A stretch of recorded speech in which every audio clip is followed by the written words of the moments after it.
জুলাই সনদ স্বাক্ষর করাকে ঘিরে এনসিপি এবং জামাতের মধ্যে এখন দূরত্ব আরো বাড়ল। এনসিপির নেতারা গত কয়েকদিনে যে বক্তব্য দিচ্ছেন তাতে বোঝা যাচ্ছে তাদের ক্ষোভ জামাতকে লক্ষ্য করে, এবং তারা বলছে যে জামাত রীতিমতো বেইমানি করেছে। বেইমানি করেছে কেন? তারা বলেছে যে তারা শপথ অনুষ্ঠানে যেতে পারে, গেলেও স্বাক্ষর করবে কিনা সময় বলে দেবে। এই যে কৌশলী কথাবার্তা, তাতে মনে করা হচ্ছিল যে জামাত হয়তো গণফোরামের মতন স্বাক্ষর অনুষ্ঠানে যাবে, কিন্তু স্বাক্ষর করবে না। কিন্তু দেখা গেল যে তারা স্বাক্ষর করেছে। এতে এনসিপি আরো হতাশ হয়েছে।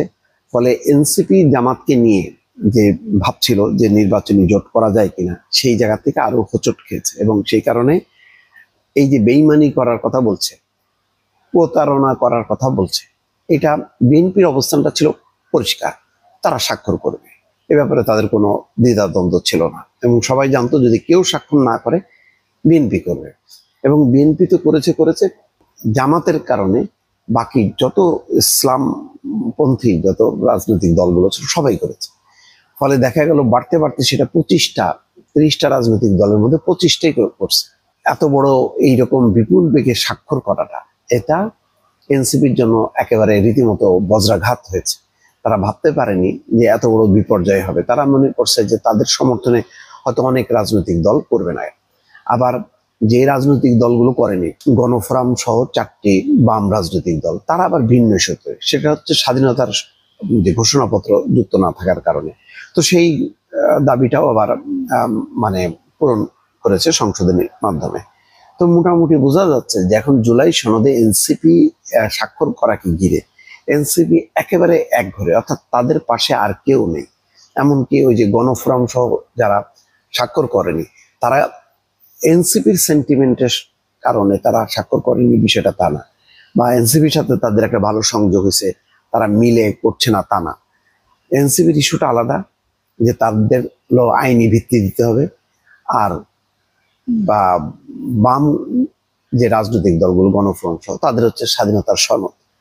তো এটার মধ্যে আবার পার্থক্য। ফলে এই মুহূর্তে এনসিপির কোনো রাজনৈতিক মিত্র নেই। যদিও শফিকুর রহমান সালাউদ্দিন আহমেদের বক্তব্যকে ঘিরে নাহিদ ইসলাম যা বলেছেন, শফিকুর রহমানও সেই একটা বিবৃতি দিয়েছেন এবং বলেছেন যে এটা ভালো হয়নি, এটা শিষ্টাচার বহির্ভূত, জুলাই যোদ্ধাদেরকে স্বৈরাচারের দোষর বলা। যদিও সালাউদ্দিন আহমেদ জোর দিয়ে বলেছেন যে তিনি জুলাই যোদ্ধাদের স্বৈরাচারের দোষর বলেনি, যারা বিশৃঙ্খলা করেছে তাদেরকে বলছে স্বৈরাচারের দোষর, এবং প্রকৃত সরকারের দোষররা বিশৃঙ্খলা চেষ্টা করেছে, প্রকৃত জুলাই যোদ্ধারা এই বিশৃঙ্খলার মধ্যে থাকতে পারে না, এটা তার অভিমত। তো যাই হোক, এখন দোষর প্রশ্নে নাহিদ ইসলাম এবং শফিকুর রহমানের বক্তব্য এক হলেও এটা বোঝা যাচ্ছে যে একটু মানে পানি ঢালা, এনসিপি কে শান্ত করা, কিন্তু দূরত্বটা কিন্তু আরো বেড়ে গেল। জামাত এবং এনসিপি উভয় শুরুতে বলেছিল যে তারা জুলাই সনদের আইনি ভিত্তি ছাড়া তারা স্বাক্ষর করবে না।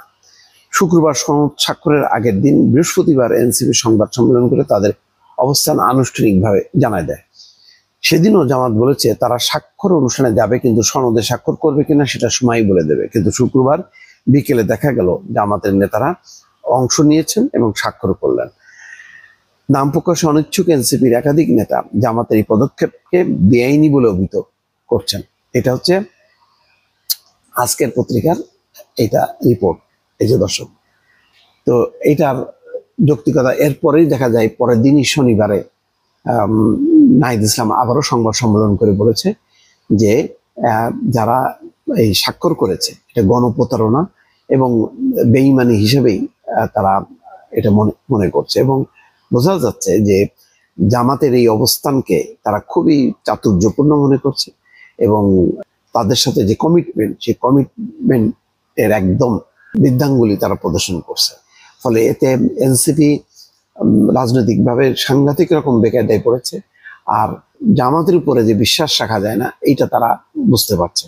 ফলে নির্বাচনকে ঘিরে যদি এনসিপি নির্বাচনে চিন্তাও করে, তাহলে সেই ক্ষেত্রে জোটের ক্ষেত্রে এখন এনসিপির ভেতরে যে চাপটা আসবে সেটা হচ্ছে বিএনপির পক্ষে যাওয়ার জন্য। কারণ বিএনপি যেটা বলছে ঠিক, যেটা করবে সেটা পরিষ্কার করে বলছে, যেটা করবে না সেটা পরিষ্কার করে বলছে, মানে কোনো এদিক সেদিক করার কোনো প্রবণতা নাই, সেটা ভুল হোক আর সঠিক হোক। কিন্তু জামাতের এই কৌশলী অবস্থানটা এনসিপি কে বিপদে ফেলছে। মানে এনসিপির পক্ষ থেকে জামাতের উপর যে আস্থা বিশ্বাস, সেই বিশ্বাসটাও নষ্ট হচ্ছে এবং অলরেডি তার প্রতিফলন কিন্তু দেখা যাচ্ছে এনসিপি নেতাদের বক্তব্যে। দর্শক।